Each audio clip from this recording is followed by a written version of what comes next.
kalau terjadi kesalahan coret, misal salah coret atau salah warna atau apa, apakah dibubarkan atau tetap dilanjut dengan variasi yang lain? Saya sering lebih suka yang ikut pameran sih, hanya pameran, sekedar pameran kecil-kecilan itu suka. Setiap hari harus diluangkan waktu untuk belajar gitu. Latihan setiap hari itu sebenarnya ada rumusnya juga. Pas baru ke sana itu enjoy aja, biasa aja, dia ngerjain gitu aja. Setelah itu tepar.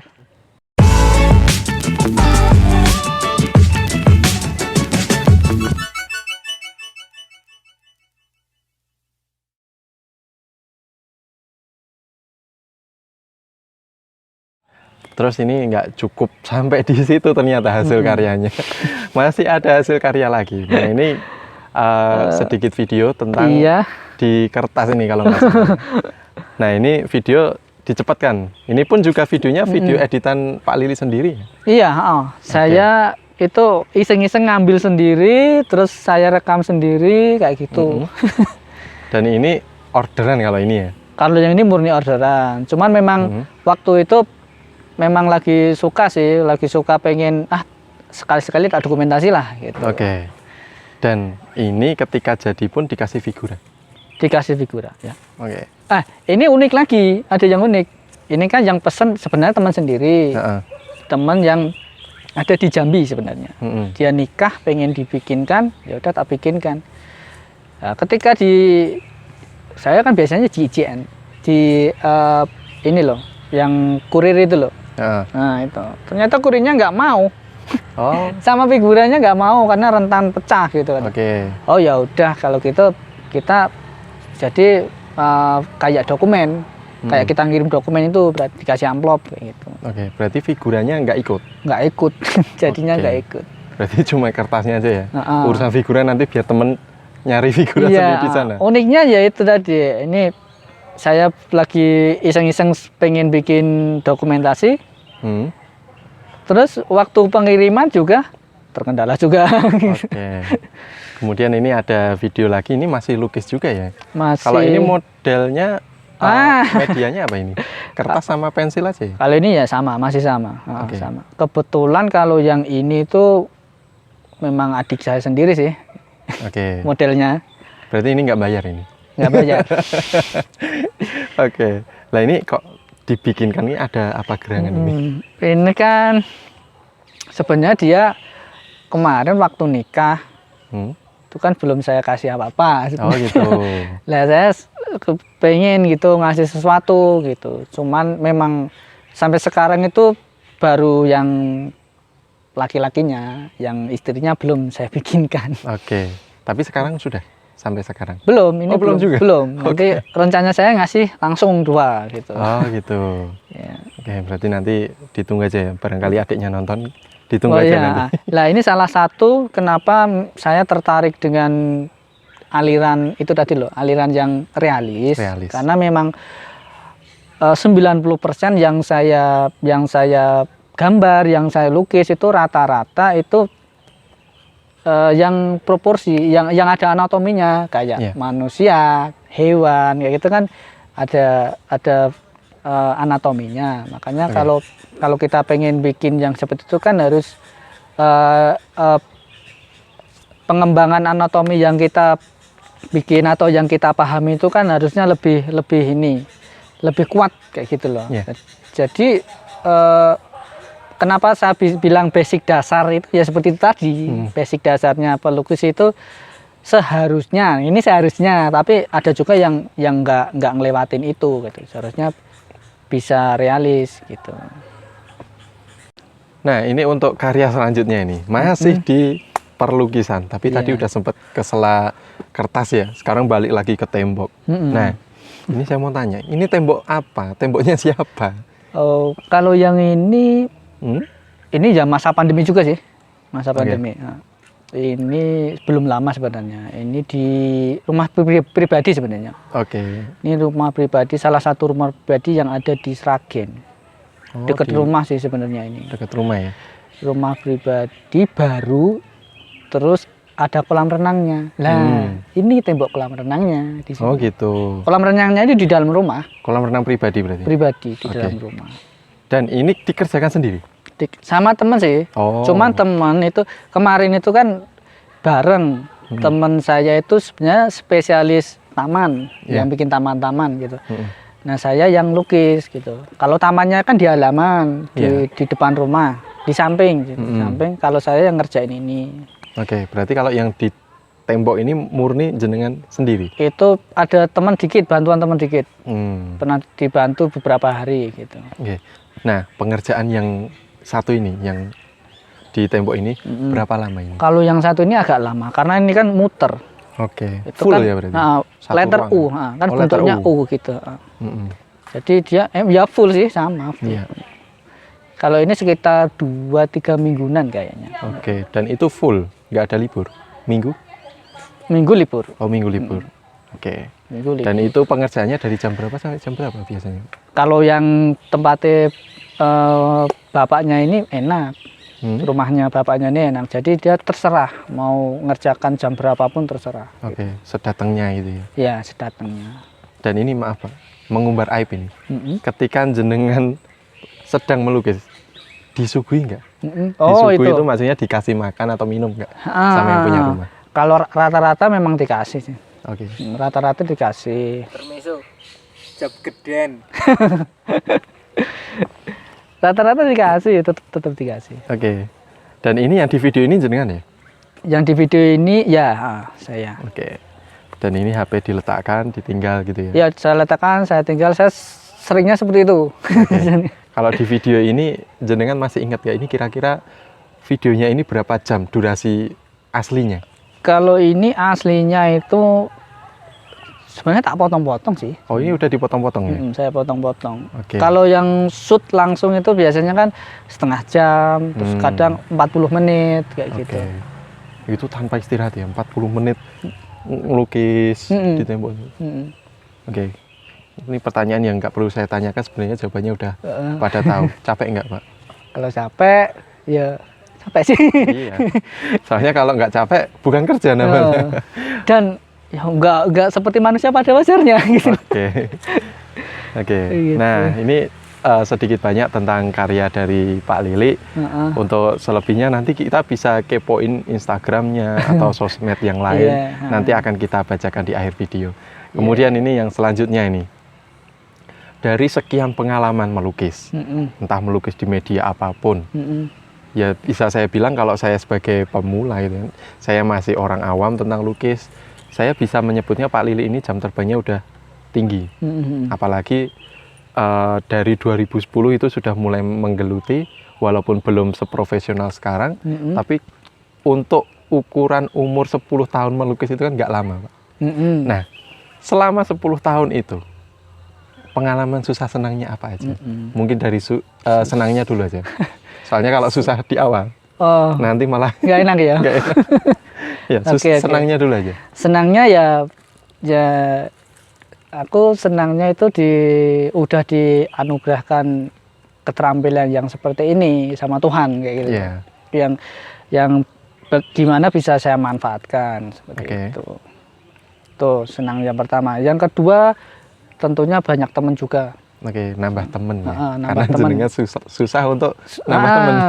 Susah untuk nambah temen yang sefrekuensi. Gitu. Nah minimal kalau yang order ini nambah temennya, nambah temen sosial gitu ya, temen kenal gitu. Walaupun nggak sefrekuensi mungkin. Yang penting dia udah order itu udah menganggap kita ada gitu. Itu terus juga. Terus senangnya juga kadang dimintain bantuan. Entah itu di teman-teman komunitas, entah itu di desa. Kayak kemarin itu saya pernah juga dibantuin ngias gapura. Ngias gapura pas 17-an itu. Nah, itu saya punya kebanggaan tersendiri loh. Ternyata keberadaan saya di sini itu butuhkan kayak gitu. Lewat kesenian tentunya. Gitu. Mungkin kalau misal ini udah selesai, saya bisa menambahkan Pak, senangnya satu aja. Makan minum gratis Pak. Oh iya, benar. Makan minum gratis. Itu sampai makan berat atau cuma makan ringan? Sampai berat. Oke. Ya, sampai berat. Untuk para pelukis silahkan tinggikan jam terbang biar bisa makan minum gratis. Tapi itu bukan solusi ya. Bukan rekomendasi utama ya. Yang penting belajar terus, belajar. Yang penting kita bergaya. Kemudian ini, susahnya gimana? Nah, susah. Kalau susahnya gimana ya? Yang nggak enak diomongkan, kalau nggak sanggup nggak usah diungkapkan, nggak apa-apa. Tapi kalau ya, berkenan, monggo. Nggak apa-apa sih. Susahnya atau sedihnya ya, sedihnya itu yang di awal tadi sih benar, yang cuplikan kita di awal tadi loh. Kesenian itu di masyarakat luas atau yang terutama yang masih awam, itu sering dianggap gimana ya, negatif. Negatif dalam tanda kutip ya, gitu, bahwa orang yang menggeluti bidang seni itu mesti dia uraan. Orangnya uraan, sesukanya sendiri, kayak gitu, susah diatur, gitu.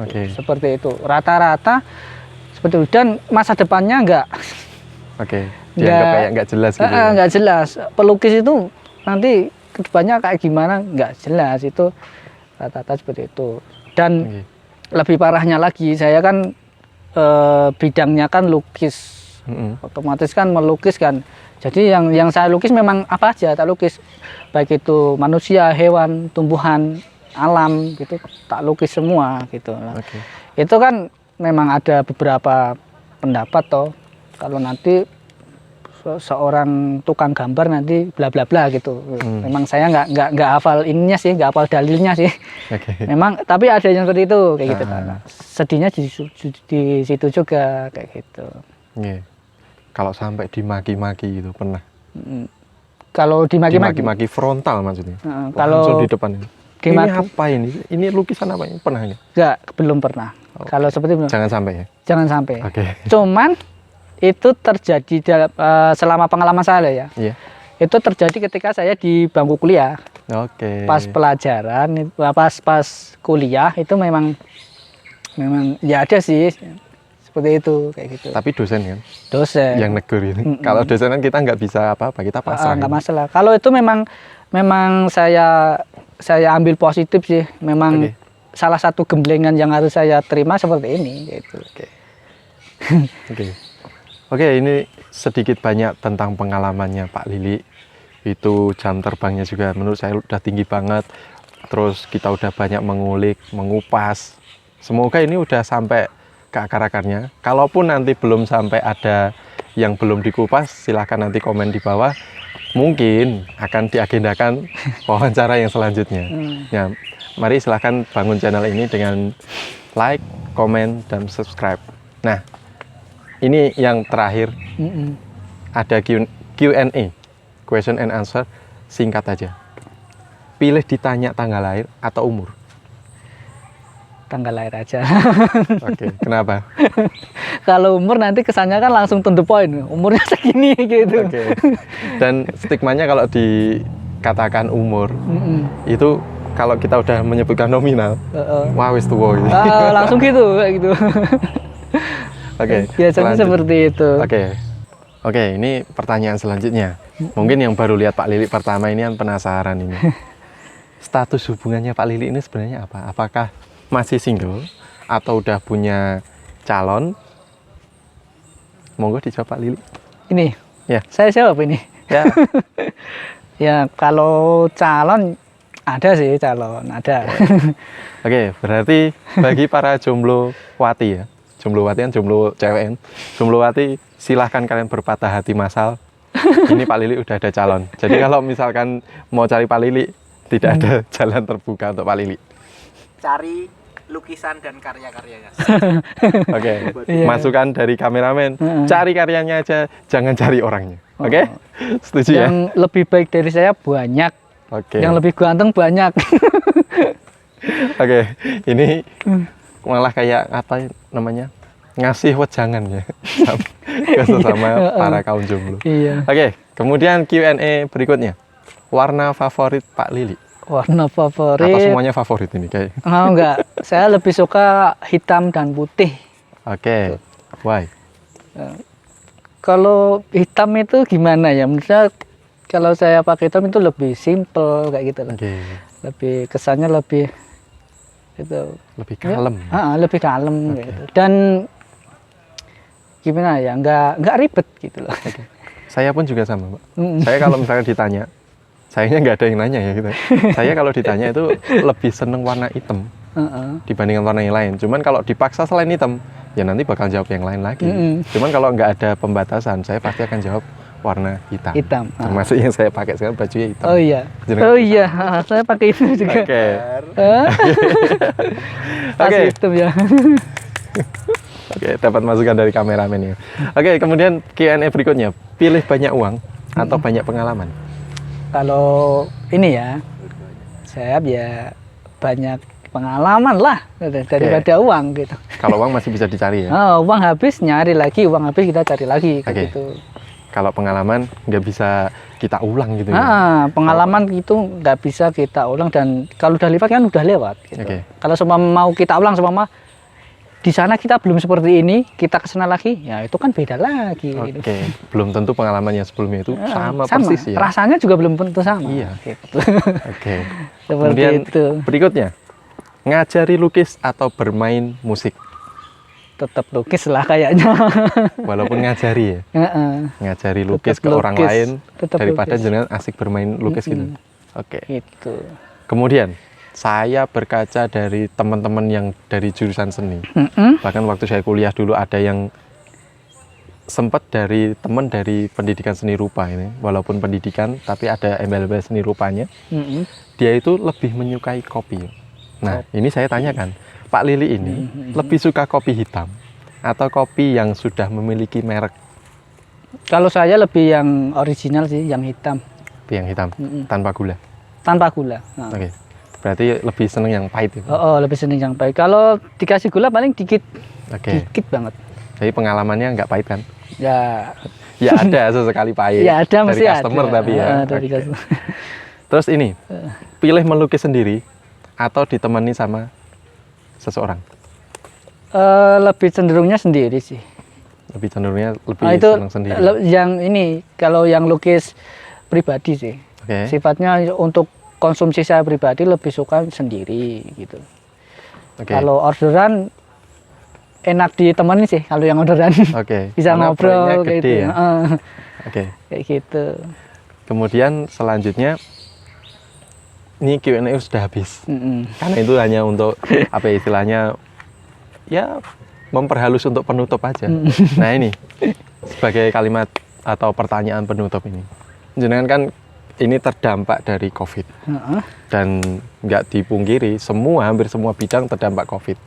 Jenengan membuat karya, membuat sebuah lukisan, itu kan pastinya untuk ada yang disimpan, ada yang dijual. Nah, kalau untuk yang dijual, strategi marketingnya gimana? Dari awal dulu merintis sampai sekarang? Kalau marketingnya itu saya lebih ke sosmed sih sebenarnya. Ke sosmed ya? Lebih ke sosmed. Tapi sosmednya ya sosmed umum sih, kayak WA, IG kayak gitu. Dan misal ada yang ordernya harus DM kah? Atau harus ada platform khusus, misalkan website tertentu? Lebih ke DM sih, langsung. Gitu. Lebih ke DM ya? Berarti memang kita menggemborkannya lewat sosmed? Sosmed, iya. Nah, kalau misalkan ruangannya jauh atau rumahnya si order ini jauh, kan harus kita kirim. Setelah dikirim, nomor resinya ngasihnya lewat DM itu tadi? DM tadi. Dan nggak ada masalah ya sejauh ini ya? Sejauh ini nggak ada masalah. Di luar Jawa juga sering. Nggak ada masalah juga. Nah, ini kurang lebih sedikit banyak kita mengupas tentang Pak Lili, seorang pelukis. Ini udah profesional atau masih dikatakan amatir? Masih amatir lah ini. Dengan sekian jam, sekian tahun jam terbang masih menganggap dirinya sendiri itu amatir. Lah, saya ngikut. Masih banyak sih yang lebih bagus, yang ini kayak gitu. Apalagi seniman-seniman yang senior kan lebih bagus. Dari saya kayak gitu. Itu seorang seniman dan juga seorang pendidik, karena dia juga mengajar di salah satu sekolah. Nah, dari yang bisa saya tangkap, untuk sesama pelukis, silahkan kalian terus perdalam kegiatan belajar melukisnya, jangan sampai patah karena hanya satu rintangan kecil. Dari saya cukup sekian. Saya Ali Akbar Himawan mewakili semua, dari Pak Lili, ada Pak Nurwanto, ada Pak Wahid Rifaldi, mengucapkan terima kasih atas atensinya dan sampai jumpa di video selanjutnya. Boleh nggak saya nambahi? Oke, monggo. Ada tambahan dari Pak Lili? Ada satu quote yang pengen saya. Monggo. Ya. Saya biasanya cenderung seperti itu sih, kalau ada diskusi atau apa itu cenderung seperti itu. Bagi teman-teman ya yang memang pengen mengasah keterampilannya, keterampilan apa aja sih, nggak hanya di kesenian, gitu. Apa aja yang kemampuan yang dia punya sih, gitu. Itu silahkan kalian dalam menjalani hidup ini ya, kalian pilih satu bidang aja, nggak usah banyak-banyak, tapi kalau mau banyak juga bagus sih, gitu. Satu bidang itu kalian tekuni, bener-bener kalian tekuni, kalian asah gitu sampai kalian bisa, sampai kalian mahir gitu. Dan ketika kalian nanti mahir di situ, kalian kan biasanya kan kalau ngetrennya kan dianggap master gitu ya. Masternya di situ. Ketika kalian jadi master di bidang tertentu gitu, kalian pasti banyak manfaatnya, banyak dicari orang gitu, dan akan banyak memberi manfaat kepada banyak orang gitu. Seperti itu. Dan pada intinya quote-nya adalah bisa diulang quote-nya secara singkat aja. Itu silahkan bidang kalian apa terserah gitu. Apapun bidangnya, yang penting yang baik ya, jangan yang buruk kayak gitu. Cari satu bidang yang baik yang memungkinkan Anda bisa mengasah bidang itu. Asahlah sampai kalian mahir gitu. Sampai kalian menjadi master, kalian pasti akan banyak manfaat kepada orang lain. Gitu. Itu quote dari Pak Lili seperti itu. Ya, untuk mengakhiri wawancara eksklusif di siang hari ini. Dan dari awal tadi saya sudah mengatakan pamit. Untuk itu jangan lupa kasih like, komen, dan jangan lupa subscribe. Akhir kata, wassalamualaikum warahmatullahi wabarakatuh. Terima kasih.